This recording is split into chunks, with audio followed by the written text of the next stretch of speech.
The range fell silent. Then someone laughed. Sergeant Maya Chen stood at the firing line, her custom pink camouflaged rifle resting against her shoulder. Around her, 20 male snipers from the Army's elite sniper school at Fort Benning turned to stare. The laughter started small, a chuckle from the back row, then spread like wildfire through the formation. "Is that Pink?" Staff Sergeant Derek Morrison couldn't hide his smirk. "Did she bring her daughter's toy gun?" Another voice added. Maya didn't move. Her dark eyes remained fixed downrange, her breathing steady, controlled. She'd heard it all before. The jokes, the whispers, the assumption that a woman who chose a pink weapon couldn't possibly be serious about the craft.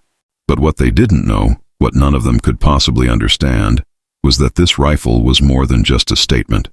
It was a promise. The morning sun beat down on Fort Benning, Georgia, casting long shadows across the tactical range. This wasn't just any training day. This was the final qualification round for the U.S. Army Special Operations Target Interdiction Course, the most prestigious sniper certification in the American military. Only 12 students would graduate. 23 had started. Maya was the only woman who'd made it this far. Master Sergeant Robert Hayes, the course's senior instructor, stepped forward. His weathered face showed 30 years of combat experience across 3 wars. His eyes swept across the formation, lingering for a moment on Maya's pink rifle before meeting her gaze. "Today's exercise is simple," Hayes announced, his voice carrying authority that silenced the remaining whispers. 1,000 yards, 5 targets, variable wind. You have 60 seconds from first shot to final impact. Miss more than one, you fail. Take longer than 60 seconds, you fail. The current course record is 52 seconds, set by Captain James Rodriguez in 2019. 4 years, and no one has come close. Maya felt the weight of every stare. She knew what they were thinking. A woman with a pink rifle, attempting to break a record that some of the military's best marksmen couldn't touch. "Chen," Hayes called, "you're up first." The formation erupted in low murmurs. Going first meant setting the benchmark. It also meant maximum pressure, no warm-up, no chance to observe conditions through other shooters' attempts. Maya moved to the firing line. Her pink rifle, a custom Remington MSR with a Schmidt and Bender scope, felt like an extension of her body. She'd built it herself over 6 months, selecting each component with precision. The pink camouflage pattern wasn't a fashion statement. It was a reminder. Her father's voice echoed in her memory. "Never apologize for who you are, Maya. Make them remember you." She dropped into position, her body forming a perfect prone stance. The rifle settled into the pocket of her shoulder like it belonged there. Through the scope, she could see the 5 targets, steel silhouettes at 1,000 yards, barely visible to the naked eye. "Wind is gusting east to west, 8 to 12 miles per hour, the spotter beside her reported. "Mirage is minimal. Temperature 72 degrees. Maya's breathing slowed. In through the nose, out through the mouth. Her heartbeat became a metronome. She could feel the pulse in her trigger finger, timing each breath to the rhythm of her body. The other shooters watched with barely concealed skepticism. Morrison leaned toward his buddy. "She's going to choke. First shot, guaranteed." But Maya wasn't hearing them anymore.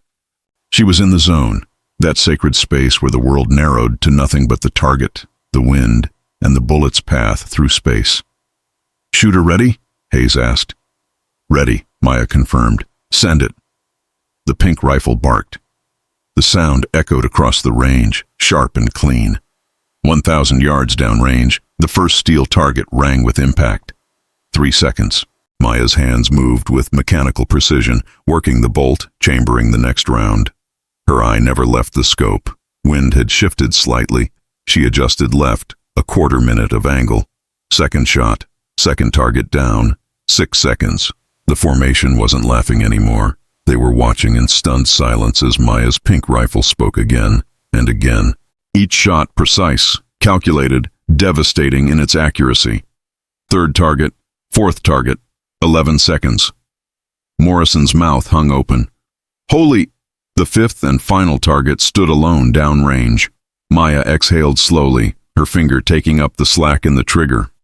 The wind gusted hard, 12 miles per hour, maybe 13. She adjusted, added a quarter-click elevation to compensate for the slight temperature increase. The pink rifle fired its final round. 13 seconds total. 1,000 yards away, the fifth target sang its metallic note of impact. Perfect score. 13 seconds. 39 seconds under the course record. For a moment, nobody moved. The range existed in a bubble of disbelief. Hayes lifted his binoculars, scanning the targets downrange. One by one, he verified each impact. Center mass, all 5 targets. Time, 13 seconds, Hayes announced, his voice carefully neutral. Score, perfect, 5 for 5. The formation erupted, not in laughter this time, but in shock, disbelief, and for some, grudging respect. Maya stood, ejecting the magazine from her pink rifle.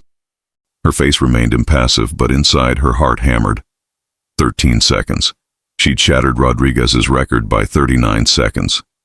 It wasn't just a new course record, it was a statement that would echo through every sniper school in the military. Morrison stepped forward, his earlier mockery replaced by something approaching awe. How did you... that was impossible, Maya offered, allowing herself the smallest smile. I was going to say incredible, Morrison admitted. Hayes approached, his weathered face unreadable. He stopped in front of Maya, looking from her face to the pink rifle and back again. For a long moment, he said nothing. Then he extended his hand. In 30 years of instructing this course, Hayes said quietly, I've never seen shooting like that. Rodriguez's record was legendary. Yours is something else entirely. Maya shook his hand, feeling the calluses of a lifetime marksman. Thank you, Master Sergeant. Where did you learn to shoot like that? My father, Maya said. He was a competitive shooter.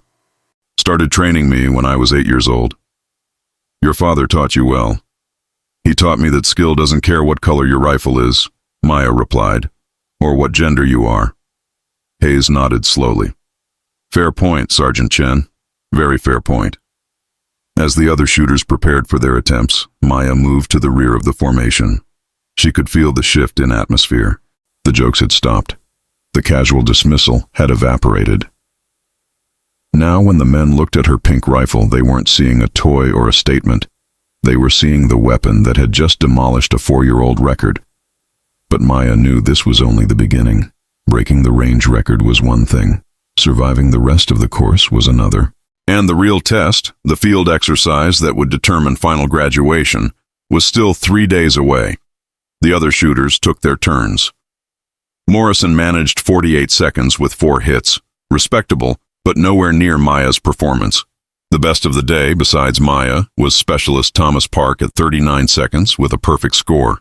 Still 26 seconds slower than Maya's time. By lunch, word had spread beyond the range. Instructors from other courses gathered to watch the afternoon session. Maya felt the weight of their attention, but she'd learned long ago how to convert pressure into focus. The afternoon brought long-range moving targets, a significantly harder challenge. Targets traveled on rails at variable speeds, simulating enemy movement in combat conditions. The required engagement distance, 1,200 yards. This isn't about speed anymore, Hayes briefed. This is about reading movement, predicting position, and making the shot count. You get 3 attempts. Hit 2 out of 3, you pass this phase. Maya waited her turn, studying how other shooters approached the problem. Most were leading the targets too much or too little, failing to account for the bullet's flight time combined with target movement. When her name was called, she returned to the firing line with her pink rifle. The first target appeared, a full-size silhouette moving left to right at approximately 3 miles per hour. Maya calculated in her head. 1,200 yards, bullet flight time approximately 1.5 seconds, target moving at 4.4 feet per second. She'd need to lead by roughly 6.6 feet, adjusted for wind. First shot, clean hit, center mass, the observers murmured. Hitting a moving target at 1,200 yards on the first attempt was rare. The mathematics alone required split-second calculation, and that assumed perfect reading of environmental conditions. Second target, moving right to left, slightly faster speed. Maya adjusted, fired. Another hit. Third target, the hardest one. Moving at an angle, both laterally and with slight depth change as the rail system curved. This required three-dimensional calculation, not just lead, but elevation adjustment as the target moved incrementally closer. Maya took an extra 3 seconds, processing the variables. The pink rifle fired. 1,200 yards away, the target rang with impact, 3 for 3. Hayes lowered his binoculars slowly. Sergeant Chen just achieved something I've only seen twice in my entire career. 3 consecutive hits on moving targets at 1,200 yards. Morrison shook his head in wonder. That pink rifle is starting to look pretty damn tactical. Maya allowed herself a small smile. It always was. As the day concluded, Maya cleaned her rifle with meticulous care. The pink camouflage pattern gleamed under the armory lights, a custom design she'd applied herself, mixing traditional combat effectiveness with her own identity. Each pink shade varied slightly, creating depth and actually providing decent concealment in certain environments, particularly at dawn and dusk. Sergeant Chen. She turned to find Captain Rodriguez himself approaching, the man whose record she'd demolished that morning. He was a legend in the sniper community, with 3 confirmed kills over 1,500 yards in actual combat. Captain Rodriguez, sir. Maya stood at attention. At ease, Rodriguez said, smiling. I came to congratulate you. That was extraordinary shooting today. Thank you, sir. Your record was ancient history now, Rodriguez laughed. And honestly, I'm glad it was you who broke it. They needed to see it. See what, sir? That precision doesn't discriminate. That the best shooter in the room might not look like what they expect.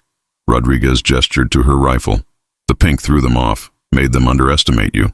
That's a tactical advantage before you even take a shot. Maya hadn't thought of it that way. Psychological warfare? In a sense. But more importantly, you force them to confront their assumptions. Some of these guys have been in the military for years, and they've never had to question what an elite shooter looks like. You just educated an entire course in one 13-second lesson. I just want to graduate, sir. Earn my place. You've already earned it, Rodriguez said firmly. What you did today, that wasn't luck. That was world-class marksmanship. I've competed internationally. I've seen Olympic-level shooters. Your performance today would place you in the top tier globally. The words settled over Maya like a warm blanket. Validation from Rodriguez, one of the Army's most respected snipers, meant more than any course record. The field exercises in 3 days, Rodriguez continued. That's where they'll really test you. Range shooting is one thing. Operating in field conditions, under stress, with mission objectives and time constraints, that's where snipers are truly made. I'm ready, sir. Rodriguez studied her for a moment. I believe you are, but be prepared. Some of the men in this course won't want to see you succeed. Breaking that record made you a target. They'll be watching for any mistake, any weakness. Then I won't give them any, Maya said simply. Rodriguez nodded approvingly. Good. Make them remember that pink rifle, Sergeant. Make them remember what it represents. After Rodriguez left, Maya finished cleaning her weapon and secured it in her locker. The pink camouflage seemed to glow in the fluorescent lights, a beacon of everything she'd fought to achieve.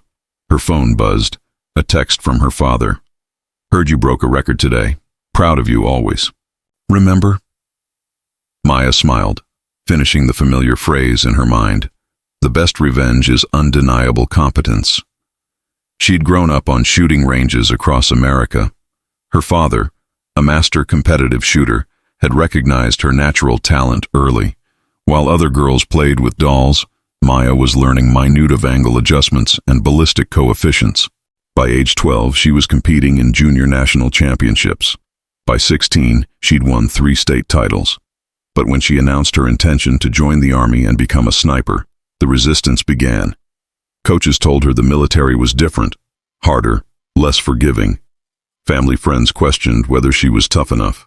Even some fellow competitive shooters suggested she stick to civilian matches. Maya had proven them all wrong. Basic training, advanced individual training, ranger school, she'd excelled at every level. And now, here at the Army's most elite sniper course, she was rewriting the record books. The pink rifle had been her father's idea. If you're going to break barriers, he'd told her, do it in a way they'll never forget. Be excellent and unapologetically yourself. As Maya walked back to her barracks that evening, she passed groups of students from other courses. Word had spread fast. The whispers followed her. That's her, the one with the pink rifle. 13 seconds. Rodriguez's record lasted 4 years. I heard she's never missed a target in the entire course. Maya kept her expression neutral, but inside, satisfaction bloomed. They were talking about her shooting now, not her gender. They were discussing her performance, not her weapon's color. That night, lying in her bunk, Maya visualized the upcoming field exercise. Rodriguez was right. Range shooting was controlled, predictable. Field operations introduced chaos, variable terrain, unpredictable weather, mission stress, and team dynamics. The field exercise would simulate a real-world special operations scenario. Students would deploy in 2-person teams, stalk to assigned positions, and engage targets while avoiding detection by instructors playing enemy forces. Failure meant instant disqualification. Maya's assigned partner was Morrison, the same sergeant who'd mocked her pink rifle that morning. Hayes had paired them deliberately, she suspected, testing whether Morrison could overcome his biases and work effectively with a female partner who'd already outperformed him. Tomorrow would bring more range qualifications, then equipment preparation, then the field exercise that would determine everything. Maya closed her eyes, her father's voice echoing one more time.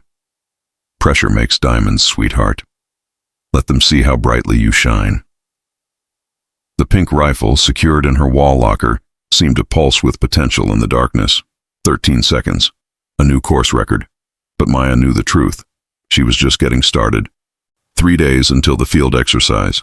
3 days to prepare for the ultimate test. 3 days to prove that she belonged among the Army's elite snipers, and she would prove it. Not despite the pink rifle, but with it. Morning came with the sound of rain hammering the barracks roof. Maya woke at 04:30, 15 minutes before her alarm. Old habits from Ranger School. Her body no longer needed technology to wake her. She dressed quickly in the darkness, not wanting to disturb the other soldiers in adjacent rooms, though she suspected most were already awake. The rain was a problem. Not for her, but for the instructor's planned curriculum. Wet weather meant different ballistics, reduced visibility, equipment challenges. It also meant they'd push harder, testing students under adverse conditions. Perfect. By 0500, Maya was in the armory, conducting her morning weapon maintenance ritual. The pink rifle gleamed under her careful attention, bolt cleaned and lubricated, barrel swabbed, scope lenses meticulously cleared of any dust or moisture. Other students filtered in, conducting their own preparations. Morrison arrived, looking tired. He nodded at Maya, a gesture of acknowledgement that would have been unthinkable 24 hours ago. Hell of a performance yesterday, he said, settling in at the workbench beside her. Thanks. I've been shooting for 8 years, competitive marksmanship since high school, 4 years active duty. I've never seen anything like that 13-second run. Maya continued cleaning her rifle. Everyone has good days. That wasn't just a good day, that was... Morrison paused, searching for words. That was mastery, the kind of shooting that takes decades to develop. My father started training me young. How young? 8 years old. Started with 22s, basic fundamentals, breathing, trigger control, sight alignment. He made me dry fire 1,000 times before I ever loaded a live round. Morrison whistled. That's dedication. He believed in building perfect habits from the beginning. No bad patterns to break later. Maya looked up from her rifle. You know what he told me on my 10th birthday? What? He said, Maya, the world is going to tell you what you can't do. Your job is to prove them wrong so completely that they question their own assumptions. Morrison absorbed this. Smart man. He competed internationally. Never made the Olympics, but he came close. When I showed aptitude, he channeled everything into making me better than he ever was. Did he know you'd join the military? Maya shook her head. He thought I'd go the Olympic route, compete professionally. When I told him I wanted to be an Army sniper, he was quiet for a full minute. Then he asked, Are you sure? I said yes. He said, Then I'll make sure you're the best they've ever seen. Mission accomplished, Morrison said. Not yet. I haven't graduated. After yesterday, you're a lock. Yesterday was range shooting, controlled conditions. The field exercise is different. Morrison leaned back, studying her. You know we're paired together for the field X, right? I heard. You okay with that? I know I wasn't exactly welcoming when you showed up with that rifle. Maya met his eyes directly. Were you mocking me? Or the rifle? Morrison had the decency to look uncomfortable. Both initially, but that was my problem, not yours. I let assumptions override judgment. Why? The question hung in the air. Morrison considered it carefully. Honestly, because I'd never seen a woman at this course level before, and the pink rifle seemed like, I don't know, like you weren't taking it seriously, like it was a statement instead of a tool. It's both, Maya said. It's absolutely a statement, but that doesn't make it any less effective as a weapon. I see that now. Good, because in 3 days, when we're on that field exercise, I need you focused on the mission, not on my weapon's color scheme. Morrison nodded firmly. You have my word. What you did yesterday earned my respect. I won't let you down. I won't let you down either, Maya said. We're a team now. That's all that matters. The morning briefing began at 0600 in the range building classroom. Master Sergeant Hayes stood at the front, rain streaming down the windows behind him. 20 students remained. 3 had dropped or been eliminated the previous day. Today's training will focus on environmental challenges, Hayes announced, specifically how precipitation affects long-range shooting. You'll be engaging targets at 800, 1,000, and 1,200 yards in current conditions. Groans echoed through the room. Shooting in rain was notoriously difficult. Water droplets could deflect bullets, moisture affected powder burn rates, and visibility suffered dramatically. This isn't optional, Hayes continued. Combat doesn't wait for perfect weather. Special operations snipers deploy in rain, snow, sandstorms, and everything in between. If you can't adapt to conditions, you can't be trusted in the field. Maya felt a flutter of excitement rather than dread. She'd trained in rain extensively with her father. Some of her best competitive performances had come during wet weather matches, when other shooters struggled. Additionally, Hayes said, we'll be conducting night shooting exercises after 2,000 hours. Night vision optics, infrared lasers, and low-light target acquisition. This will prepare you for tomorrow's infiltration training and the field exercise. The day unfolded in relentless rain. Students rotated through firing positions, each attempting shots in conditions that made precision nearly impossible. Wind gusted unpredictably, rain obscured optics, and targets seemed to vanish in the gray curtain of weather. Maya's first string at 800 yards, 4 hits out of 5, respectable, but not perfect. Hayes approached as she prepared for her second attempt. Struggling with the conditions, Sergeant Chen? Adjusting, Master Sergeant. The rain is creating variable resistance. I'm compensating. How? Maya pointed to a small notebook she kept in her cargo pocket. I'm tracking each shot, wind speed, rain intensity, observed impact versus calculated impact, building a data set. Hayes raised an eyebrow. Building a model in real time? Yes, Master Sergeant. Each shot gives me more information. By the 5th string, I should have a working correction factor. Show me. Maya's second string, 5 for 5 at 800 yards. Third string at 1,000 yards, 5 for 5. By the time she reached 1,200 yards for her final string of the morning, she'd adapted completely to the conditions. The pink rifle spoke 5 times, and 5 distant targets rang in response. Perfect score across all distances, all conditions. Hayes checked his scoring sheet, then looked at Maya with something approaching disbelief. Sergeant Chen, you just scored perfect on the most difficult weather qualification we've run in 3 years. How? Pattern recognition, Master Sergeant, and trust in the fundamentals. My father taught me that when conditions get chaotic, you return to the basics. Breathing, trigger control, perfect follow-through. The environment can only affect you if you let it. Your father created a monster, Hayes said, but there was admiration in his voice. By contrast, the other students struggled badly. Morrison managed 60% accuracy. Good for the conditions, but frustrating for someone of his skill level. Several students failed to hit even half their targets.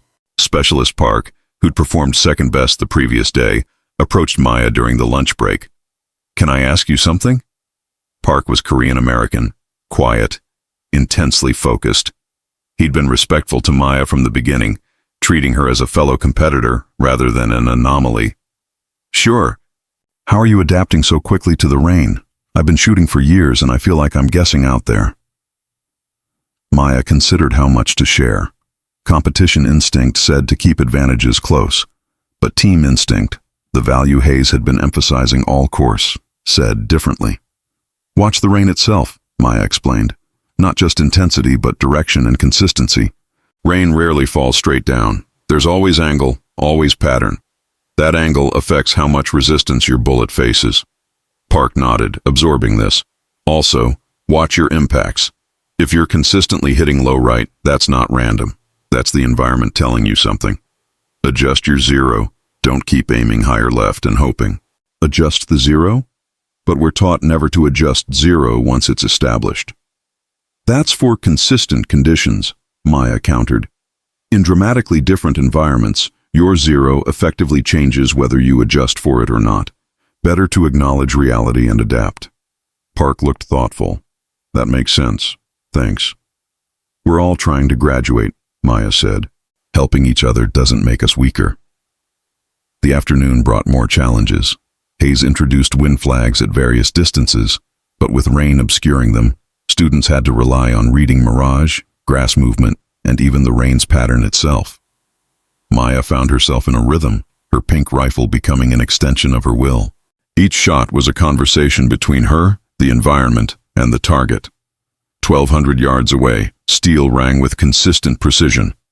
By 1600 hours, when the day's range shooting concluded, Maya had maintained her perfect score. No other student came close. Park had improved significantly using her advice, climbing to 75% accuracy. Morrison hit 65%. As they cleaned weapons in the armory, Morrison voiced what others were thinking. "You realize you're making the rest of us look like beginners, right?" Maya smiled.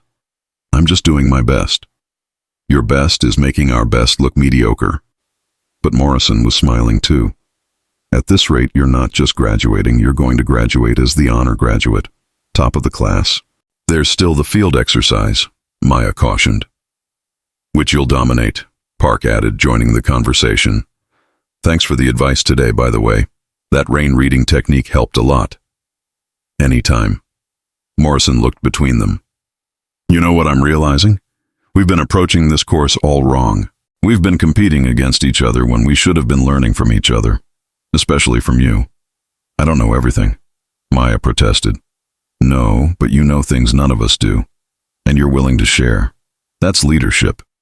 Morrison paused. "When we graduate, and I say when, not if, they're going to assign us to units. Some special operations, some conventional. Wherever you end up, they're lucky to have you." The night shooting exercise began at 2000 hours. Students assembled at the range, now operating under night vision and thermal optics. Targets were barely visible even with technology assistance. Hayes briefed them quickly. "In special operations, many engagements occur at night. Darkness provides concealment but presents unique challenges. Your night optics amplify available light, but they also amplify your limitations. Depth perception suffers. Distance estimation becomes harder, and environmental factors like humidity create visual distortion. The exercise required engaging targets at 600, 800, and 1,000 yards using night vision scopes. Each student got 3 attempts per distance. Maya had trained extensively with night vision in Ranger School, but shooting precision long range in darkness was different. She took her time, using the first attempt at each distance as a calibration shot. 600 yards, 3 hits, 3 attempts. 800 yards, 3 hits, 3 attempts. 1,000 yards, 2 hits, 3 attempts. Her first miss in 2 days of shooting. Hayes noted the score without comment, but Maya felt the sting. Perfect had become her standard. Anything less felt like failure, even though her 94% accuracy in night conditions exceeded everyone else's performance. Morrison, shooting beside her, managed 50% accuracy. "How are you hitting anything in this? I can barely see the targets." "Breath control becomes even more important at night," Maya explained. "Any movement is magnified through night vision. You have to be absolutely still." The exercise concluded at 2300 hours. Students trudged back to barracks, exhausted from nearly 18 hours of intensive training. Maya showered, then sat on her bunk reviewing her performance notes. The miss at 1,000 yards bothered her. She replayed the shot in her mind, analyzing what went wrong. Wind shift. She'd failed to account for a sudden gust just as she pressed the trigger. In daylight, she might have caught it. In darkness, the environmental cue had been invisible. Note to self: in night operations, rely more heavily on instrumentation. Don't trust visual wind indicators. Her phone buzzed. A text from her father. "Heard you shot perfect in the rain. Proud doesn't cover it." Maya smiled. Her father had sources everywhere in the shooting community. News of her performance was apparently spreading beyond Fort Benning. She replied, "Thanks, Dad. Field exercise in 2 days. That's the real test." His response came immediately. "You're ready. Trust your training. Trust yourself. And remember, pressure is a privilege." Pressure is a privilege. One of his favorite sayings. The idea that being under pressure meant you were in a position few others achieved. That the stakes were high because you'd earned the right to be there. Maya set her phone aside and lay back on her bunk. Around her, the barracks was quiet except for the sound of rain still falling outside. Tomorrow would bring more training, more challenges, more opportunities to prove herself. But tonight, she let herself feel a moment of satisfaction. 2 days of near-perfect performance. A course record shattered. Respect earned from fellow students. The pink rifle, locked in her wall locker, had become a symbol, not just of her skill, but of the idea that excellence came in unexpected packages. 2 more days. Then the field exercise that would determine everything.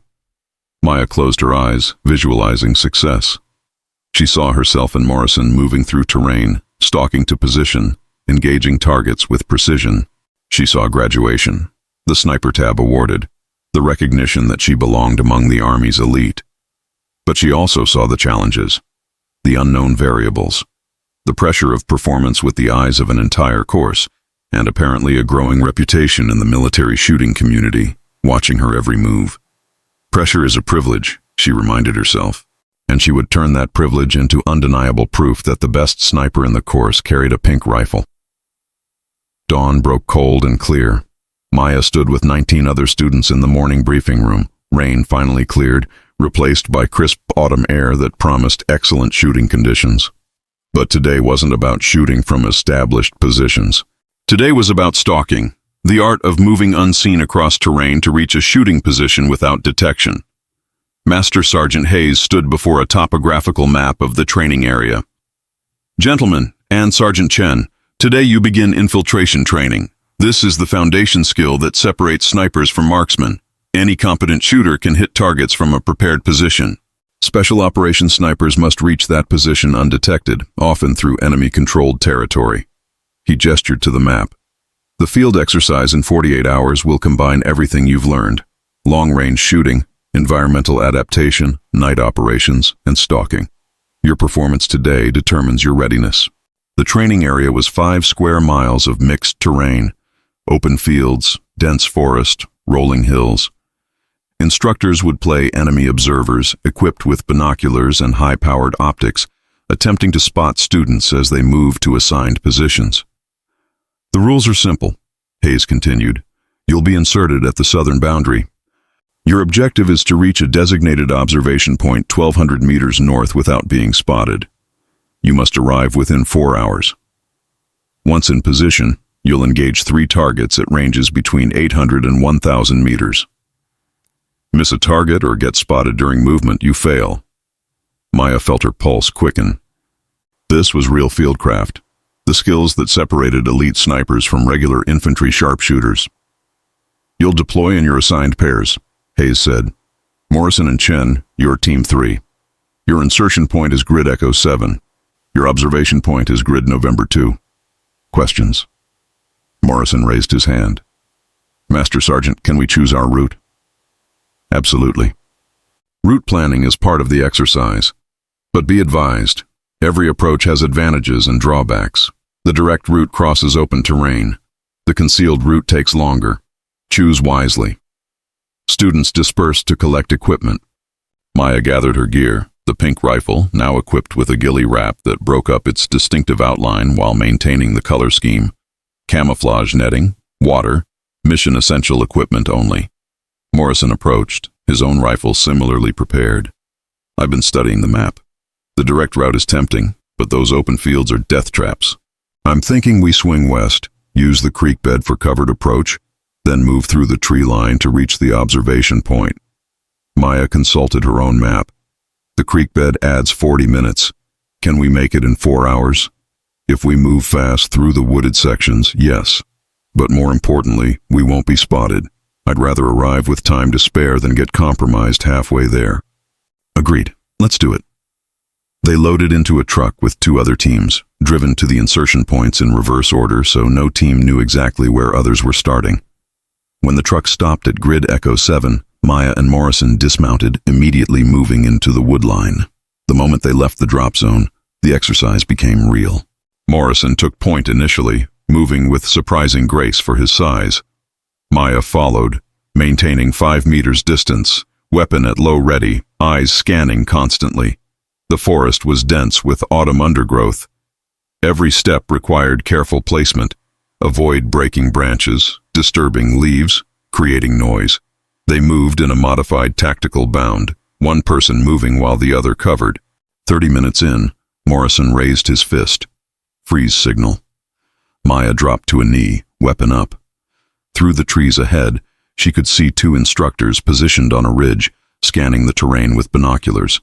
They were positioned directly along the woodline edge, the exact route Morrison had predicted they'd need to cross. Morrison crawled back to Maya's position. We need to reroute, he whispered. They're covering the obvious approach. Or we wait them out, Maya suggested.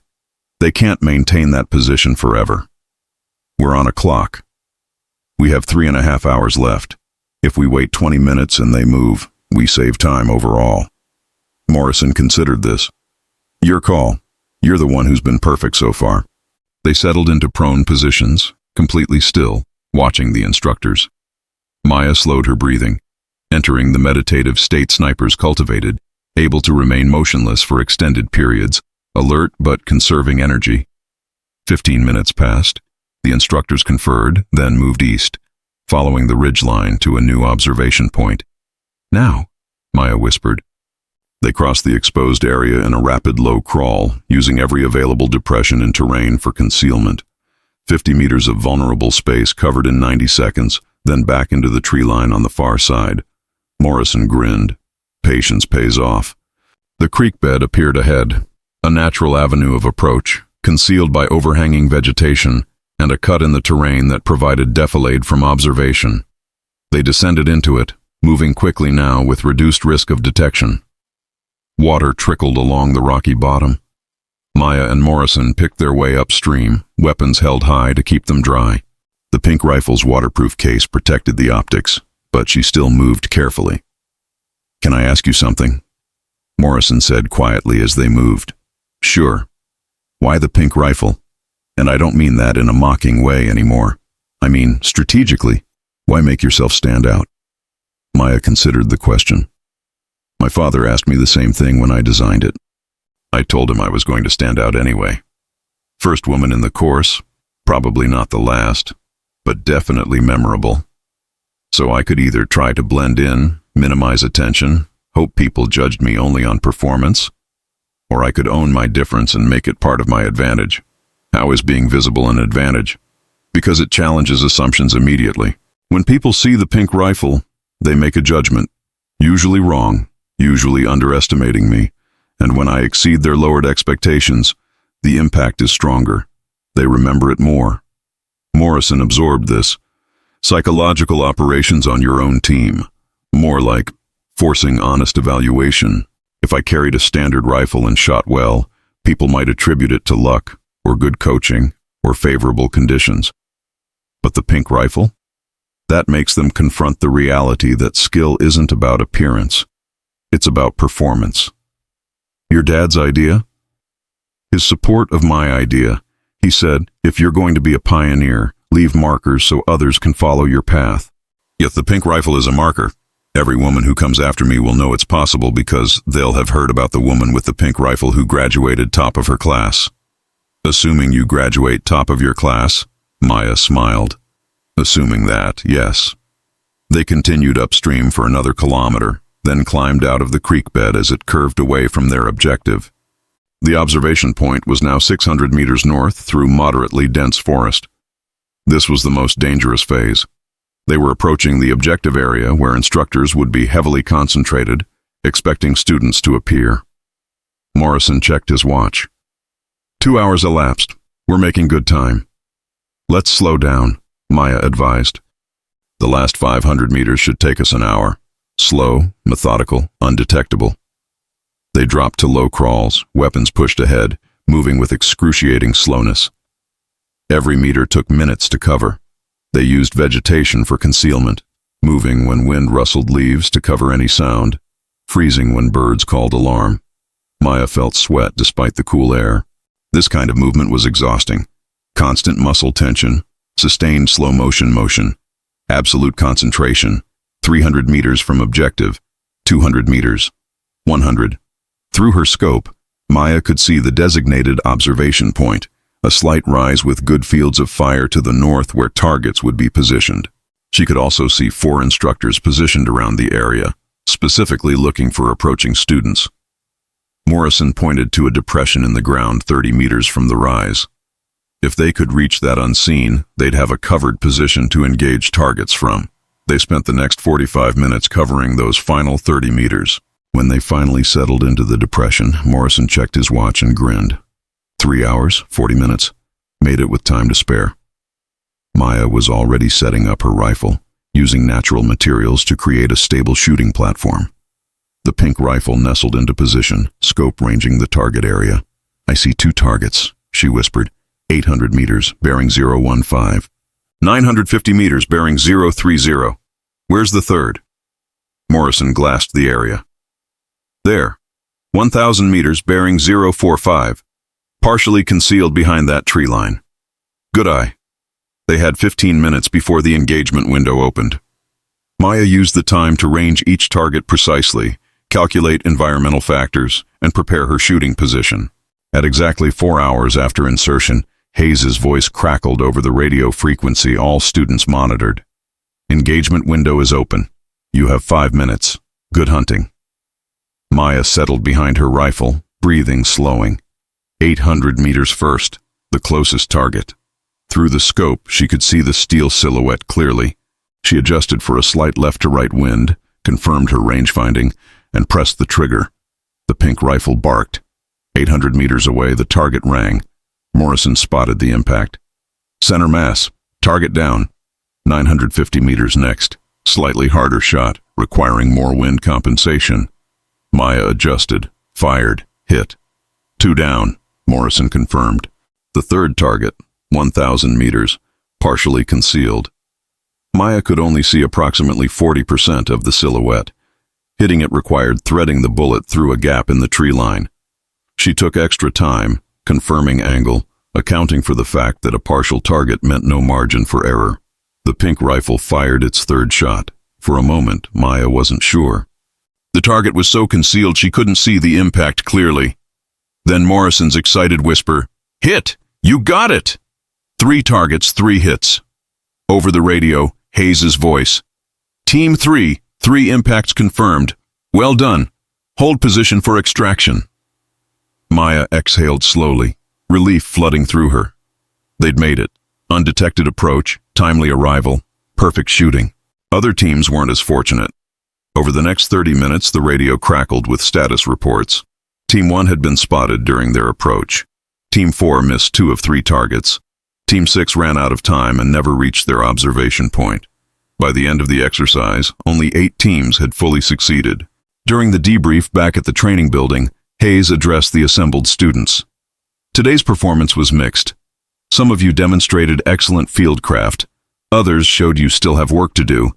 But I want to highlight Team 3 specifically. Maya felt Morrison straighten beside her. Sergeant Chen and Sergeant Morrison executed a textbook stalk. They chose a covered route rather than the faster direct approach. They demonstrated patience when they encountered observers, waiting them out rather than attempting to bypass prematurely. And they moved with such care in the final approach that our observers never caught even a glimpse, despite being specifically positioned to detect movement. Hayes pulled up photos on the screen, aerial shots of the training area with student routes marked.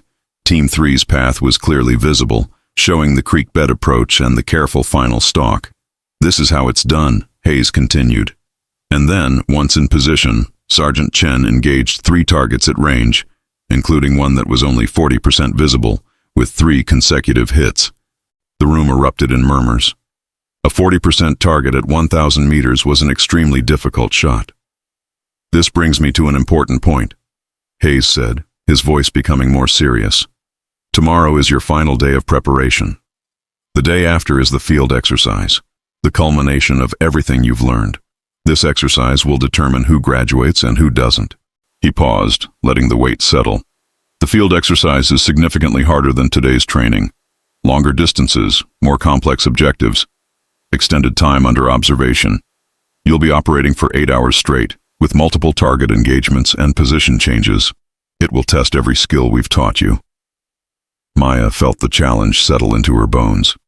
8 hours. Multiple positions. This would be the ultimate test. "Get rest tonight," Hayes concluded. "Tomorrow we'll do final equipment checks and mission planning. Questions?" Specialist Park raised his hand. "Master Sergeant, will the field exercise include night operations?" "Part of it will transition into low-light conditions. Yes, you'll be expected to operate effectively across the full spectrum of visibility." Morrison leaned toward Maya as the briefing concluded. "You ready for this?" "As ready as I'll ever be. You know what I realized today? I was wrong about you from the start, not just about your shooting ability, though I was definitely wrong about that, but about your tactical sense, the patience to wait out those observers, the route planning, the way you set up the final shooting position. You're not just a good shooter, you're a complete operator." "Thanks. You're pretty solid yourself. That spot on the 3rd target was crucial." "Team effort," Morrison said, "which is what they're testing as much as individual skill. Can we work together? Trust each other? Complement each other's strengths? Can we?" Maya asked directly. Morrison met her eyes. "Yeah, we can. I've got your back, Chen. Whatever happens in the field exercise, we'll face it together." That evening, Maya conducted her ritual weapon maintenance, then spent time studying maps of the potential field exercise area. The terrain was varied, offering both challenges and opportunities. Her father called as she was reviewing her notes. "Hey, sweetheart, how's the course?" "Hard. Good. Tomorrow's our last prep day before the final field exercise." "I heard you executed a perfect stalk today. 40% target at 1,000 meters." Maya laughed. "Your intelligence network is terrifying. I know a few instructors at Benning. They're impressed, Maya. Really impressed. Word is you're tracking to graduate top of class. There's still the field exercise. That's 50% of the final grade. You'll dominate it. You know why? Why? Because you've prepared for this your entire life. Every competition, every training session, every hour on the range. It was all leading here. This is your moment." "I'm nervous," Maya admitted. "Good. Nerves mean you care. Nerves mean you respect the challenge. Channel that into focus. The pink rifle is getting attention. That was the goal," her father reminded her. "Be so good they can't ignore you. Be so good they have to acknowledge that excellence comes in all forms." After the call, Maya lay in her bunk, visualizing the field exercise. She saw herself moving through terrain, engaging targets, adapting to challenges. She saw success, but she also acknowledged fear. Fear of failure. Fear of letting down her father, herself, the women who would come after her. Then she remembered Rodriguez's words. Make them remember that pink rifle. The rifle wasn't just a weapon. It was a statement of identity, a declaration that she would succeed on her own terms. Tomorrow would bring final preparations, then the field exercise that would determine everything. Maya closed her eyes, her father's words echoing. This is your moment. And she intended to make it count. Chapter 4. The Ultimate Test. The morning of the field exercise arrived with fog thick enough to cut. Maya stood in the pre-dawn darkness, the pink rifle slung across her back, 60 pounds of gear distributed across her body. Around her, the remaining 17 students made final preparations. 3 had been eliminated or dropped during the stalking training. Master Sergeant Hayes emerged from the operations center, carrying a tactical folder. Listen up. The field exercise begins in 30 minutes. You'll deploy in your assigned pairs to separate insertion points. Your mission packets contain specific objectives, target locations, and time windows. You have 8 hours to complete all requirements. He began distributing folders. When he reached Maya and Morrison, he paused.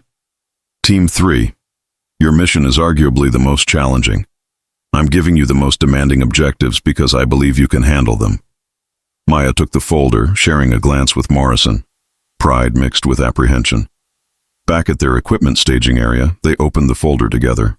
Mission summary. Infiltrate to observation point Alpha, 1,200 meters from insertion. Engage 3 targets at ranges from 900 to 1,300 meters. Move to observation point Bravo, 800 meters north through open terrain. Engage 2 additional targets. Exfiltrate to extraction point before 1,600 hours. 1,300 meters, Morrison breathed. That's beyond anything we've practiced in the course. Maya studied the map. And the movement between observation points crosses completely open ground. They're testing everything: long-range precision, tactical movement, exposure management. Can you make a 1,300-meter shot? I've practiced up to 1,500 meters with my father, but that was in controlled conditions. In the field, with mission stress and time pressure, it'll be close to my limit. Morrison squared his shoulders. Then we'd better execute perfectly on everything else to give you the best possible shooting conditions. They loaded into the transport vehicle at 05:30 hours. The fog still hadn't lifted. If anything, it had thickened. Hayes appeared at the vehicle door. Sergeant Chen, a word. Maya stepped aside. Hayes spoke quietly, his weathered face serious. You know everyone is watching you, right? Not just me and the other instructors. Word of your performance has spread. There are officers from SOCOM observing today. They want to see if the woman with the pink rifle who shattered the course record can perform under ultimate pressure. No pressure then, Maya said, managing a slight smile. I'm telling you this because you deserve to know, but also because I want you to understand something. You've already proven yourself. The record, the stalking exercise, the adaptability. You've demonstrated elite capability. Today isn't about proving you belong. Today is about showing them what you're capable of when everything is on the line. I understand, Master Sergeant. Good. Now go show them why that pink rifle is the most deadly weapon on this range. The insertion point was a wooded area at the southern edge of the training area. The fog created an eerie atmosphere, visibility limited to about 50 meters. It would help concealment during initial movement, but would complicate long-range shooting. This fog is a blessing and a curse, Morrison observed as they moved out. Good concealment now, but it better clear before we need to take those long shots. They moved quickly through the initial kilometer, using the fog as cover. The infiltration route required crossing a small ridge, then descending into a valley where observation point Alpha was located. 1 hour into movement, the fog began breaking up.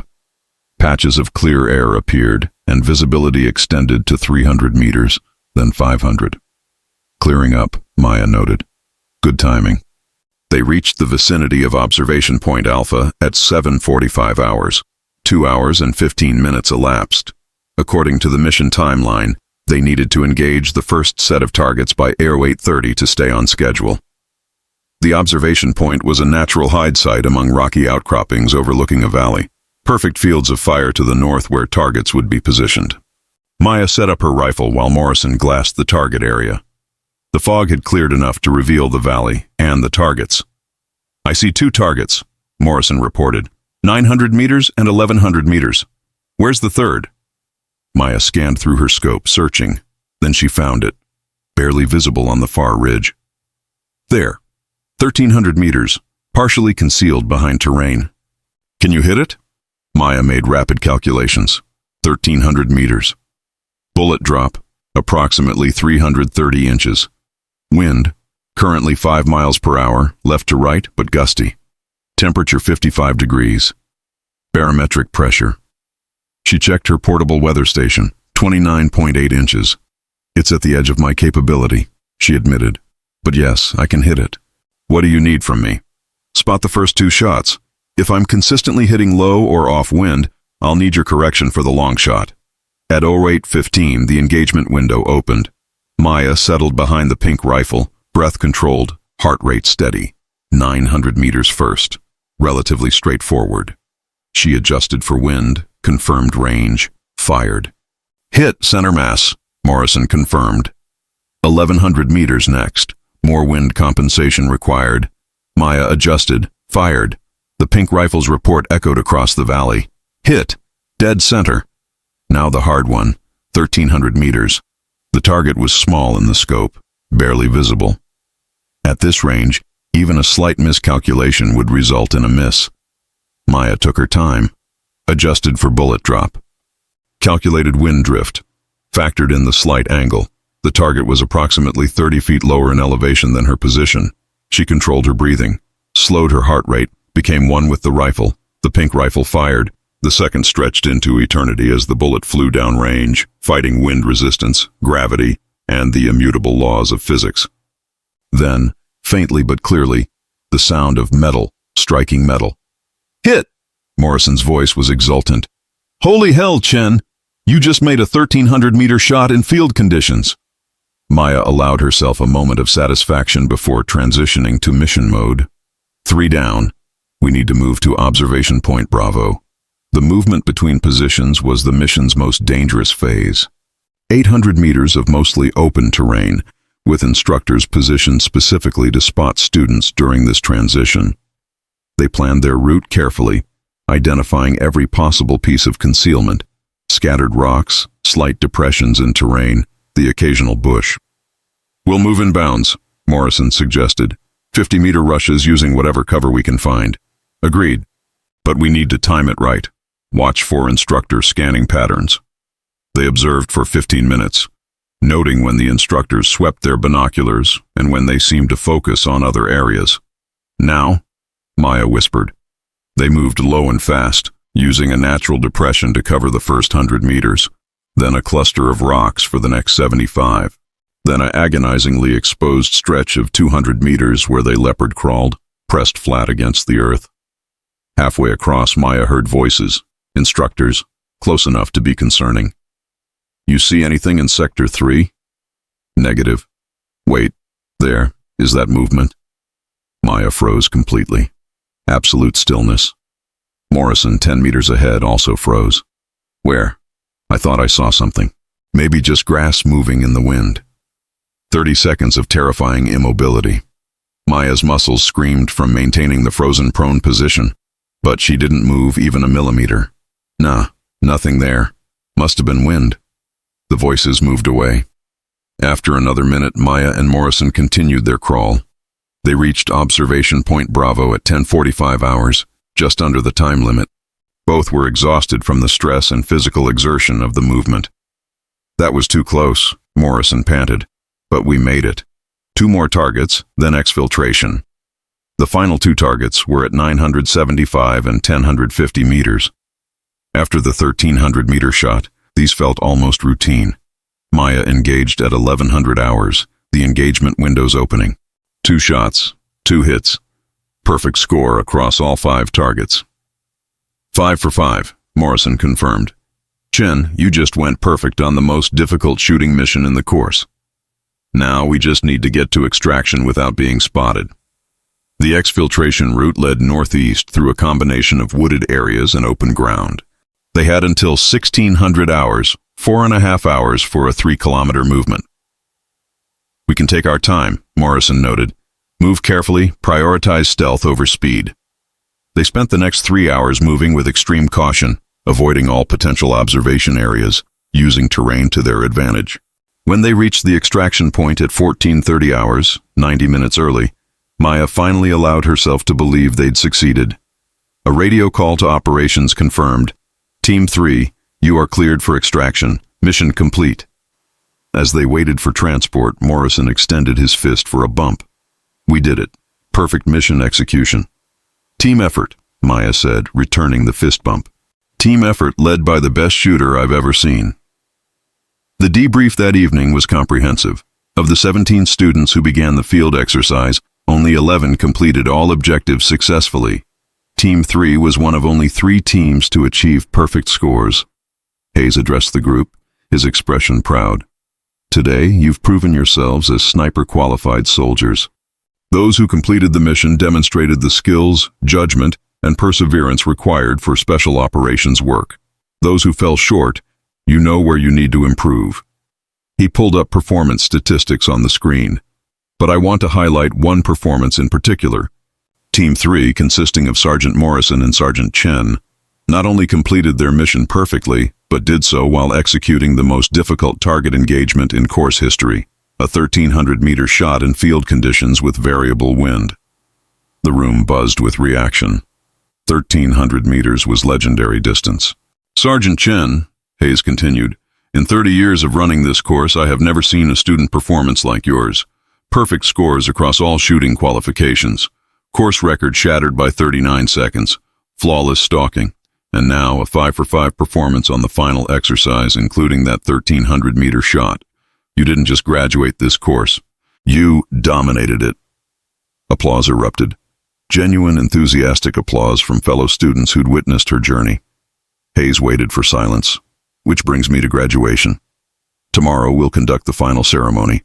11 of you will receive your sniper qualification, and 1 of you will be designated as honor graduate, the top performer in the class. He paused for effect. That honor goes to Sergeant Maya Chen. The applause returned, louder this time. Morrison was clapping harder than anyone, a huge grin on his face. Maya felt overwhelming emotion, pride, relief, validation, gratitude. The journey from that first day, standing with her pink rifle while others laughed, to this moment of recognition, it felt surreal. After the debrief, Captain Rodriguez approached. Sergeant Chen, congratulations. Thank you, sir. I want you to know something. I've been lobbying to get you assigned to my unit, 5th Special Forces Group. We're always looking for exceptional talent, and you're exceptional. If you're interested, I can make some calls. Maya's eyes widened. 5th Group was one of the Army's premier special operations units. I would be honored, sir. Good. I'll start the paperwork. The military needs shooters like you. But more importantly, it needs soldiers who can overcome bias and prejudice through undeniable competence. You've done that. That evening, Maya sat in her barracks, the pink rifle disassembled for final cleaning before graduation. Her phone rang, her father, inevitably. Honor graduate, he said, his voice thick with emotion. Maya, I am so incredibly proud of you. Thanks, Dad. I couldn't have done it without you. Yes, you could have. I gave you the foundation, but you built the tower. That 1,300-meter shot? That was all you. The course record, you. The way you handled skepticism and bias, that was your strength, not mine. You taught me to never apologize for who I am. And you taught them that excellence comes in unexpected forms. That pink rifle made them remember. Maya finished. Mission accomplished. What's next? 5th Special Forces Group, maybe. Rodriguez wants me in his unit. Her father was silent for a moment. Special Forces. Green Berets. That's top tier, Maya. I know. You ready for that? I just graduated top of sniper school. Yeah, Dad. I'm ready. Graduation morning arrived crisp and clear. The ceremony was held on the range where Maya had broken the course record 5 days earlier. Families attended, along with senior officers and special guests. Maya stood in formation, the pink rifle held at present arms as the graduation ceremony proceeded. One by one, students received their sniper qualification certificates and tabs. When Maya's name was called, the applause was thunderous. She marched forward, accepted her certificate and tab from Hayes, then received an additional recognition. The Honor Graduate Trophy, a custom-engraved precision rifle scope. Sergeant Chen, Hayes said loudly enough for everyone to hear. This trophy represents the highest achievement in this course, but more than that, it represents something significant for our military. You've proven that capability isn't limited by background, gender, or even by the color of one's weapon. You've set a new standard. Future students will chase your records, and future female soldiers will know that the path you blazed is open to them. Maya saluted. Thank you, Master Sergeant. It's been an honor. As the ceremony concluded, Maya found herself surrounded by congratulations. Fellow students, instructors, even senior officers wanted to shake her hand, see the famous pink rifle up close. Morrison pushed through the crowd. Hey, honor grad, drinks tonight to celebrate? Definitely. You know what the best part is? Morrison said. A week ago, I judged you based on your rifle's color. Today, I'm proud to say I graduated alongside the best sniper I've ever seen. Thank you for teaching me that lesson. Thank you for being willing to learn it. As the crowd dispersed, Maya stood alone for a moment on the range, the pink rifle slung across her back, honor graduate trophy in hand. She thought about the journey, every challenge, every doubt, every moment when she'd had to prove herself. But most of all, she thought about what came next. 5th Group, Special Operations, real missions where her skills would be tested not against steel targets but in the complex reality of combat. Her father's words echoed one more time. Make them remember you. Oh, they would remember. They would remember the woman with the pink rifle who broke records, shattered expectations, and proved that excellence recognized no boundaries. The pink rifle had become legendary, not despite its color, but because of what it represented. Uncompromising authenticity combined with undeniable skill. Maya Chen, honor graduate, U.S. Army Sniper School, smiled as she walked off the range. The journey had only just begun. Epilogue. Legacy. 6 months later, Maya stood on a mountainside in Afghanistan, the pink rifle steady against her shoulder. 1,200 meters downrange, a high-value target moved through a valley, unaware that death watched from above. Wind 5 miles per hour, right to left, her spotter reported. Temperature 62 degrees, barometric pressure falling. Maya adjusted, calculating. The shot was complex, slight downhill angle, target moving, wind variable. Send it when ready, her team leader confirmed over radio. Maya exhaled slowly. The pink rifle fired. 1,200 meters away, the target dropped. Confirmed kill, the spotter said. Hell of a shot, Chen. Later, back at the forward operating base, Rodriguez approached her position. That was textbook, Sergeant Chen. Mission success, 0 complications. Thank you, sir. You know, I've been getting calls. Other units want to know about the sniper with the pink rifle. You're becoming something of a legend. Maya smiled slightly. Just doing my job, sir. No, you're doing more than that. You're changing what people think is possible. Last month, we had 3 women apply for selection to 5th Group. You know what they cited as inspiration? Let me guess. The story of the sniper who brought a pink rifle to the Army's elite course and graduated at the top. You're creating a path, Chen. Others are following. That night, Maya cleaned her rifle, the same pink rifle that had started as a statement and had become a tool of exceptional precision. She thought about the journey from Fort Benning to combat operations, from being mocked to being respected. Her phone buzzed. A message from Morrison, now assigned to Ranger Regiment. Saw the mission report, 1,200 meters, moving target, first shot kill. Stop making the rest of us look bad. Proud to have trained with you. M. Maya smiled and typed back. Just living up to the pink rifle's reputation. She set down the phone and looked at her rifle, the weapon that had carried her through the most challenging course in the military, that had proven skeptics wrong, that had helped her earn a place among the Army's elite. The pink camouflage gleamed under the fluorescent lights of the armory, a reminder that excellence came in all forms, that barriers existed only until someone had the courage to break them, and that sometimes the most powerful statement was simply being undeniably good at what you do. Maya Chen, Special Forces sniper, honor graduate, record holder, smiled. The pink rifle had done its job. Now it was time to see how far they could go together.